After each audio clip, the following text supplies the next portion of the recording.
অসুবিধা নেই। ভক্ত মেয়ে একাদশী করে, একবারে নিরামিষ, দামোদর ব্রত, কার্তিক মাসে তেল মাখে না, সাবান মাখে না, চুলে শ্যাম্পু দেয় না, গা কাপড় পর্যন্ত কাচে না। আহা, ও ও সারাদিনে 1 লক্ষ মালা করে, এ মন জুড়িয়ে যাচ্ছে।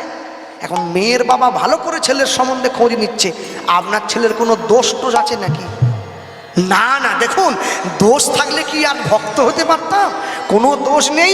এবার দেখুন, সোনার আংটি বেঁকা হলেও সোনা, এ তো টিন নয়, যদি তোবড়েও যায়। ওই যে জগদীশ বাবু বসে আছে, সোনার দোকান, সোনা যদি বেঁকেও যায় আমার কাছে আনবে, আমি পিঠে সোজা করে নেবো, অসুবিধা নাই।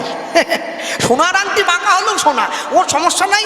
তা ছেলের দোষ বলতে বলে, ছেলে মানে একটু আধটু দোষ থাকবে, একবারে নির্দোষ ছেলে পাওয়া যাবে না। বলে কি দোষ আছে?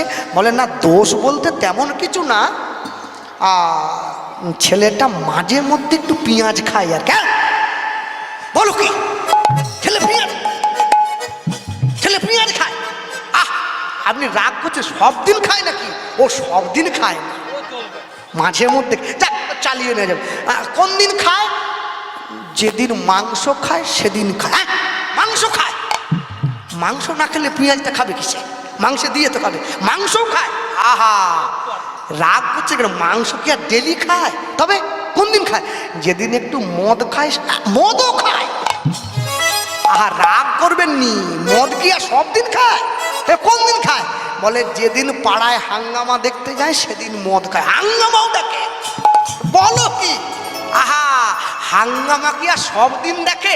তবে বলে যেদিনকে পরের ঘরের মুরগি চুরি করে আনে সেই আনন্দে চুরি। তাহলে বাদ আছে কোনটা?